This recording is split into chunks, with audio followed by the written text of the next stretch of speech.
Hello, my name is Michael Swan. Today I'll be going over my research project with Noah Clark about how we classified chest x-rays of pneumonia using transfer learning through AI. So the AI network we use are convolutional neural networks, which are powerful general image classification tools that can be adapted to specific medical imagery. We tested three different networks, VGG16, DenseNet, and ResNet 152v2, and we used it to diagnose chest x-rays of pneumonia. And here are some of the chest x-rays. We have a normal x-ray on the left, bacterial pneumonia on the middle, and viral pneumonia on the right. And these are the three categories in which we divided all of the input images. So why AI? Well, classifying x-rays is vital in diagnosis and treatment of patients. But this requires expensive experts, and human experts have an over 5% misdiagnosis rate.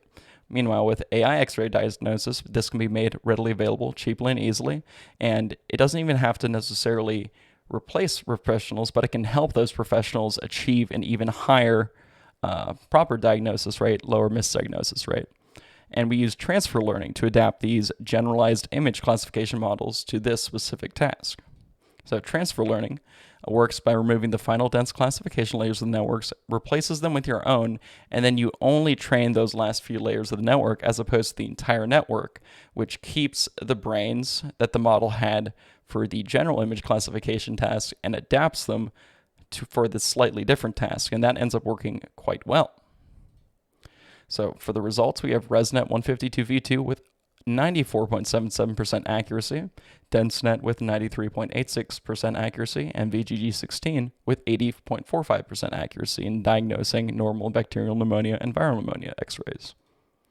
So, in conclusion, ResNet achieves performance comparable to human with just over 5% error, but that's not the extent of how far this can go. More models can be retrained using transfer learning to achieve higher performance, ones that we don't necessarily have the resources to train ourselves here, using more medical data and more compute power. And this can ultimately lead to an increase in availability and dependability of healthcare, which is great for everyone. Thank you for listening. My name is Michael Swan. My partner is Noah Clark, and here's our contact information.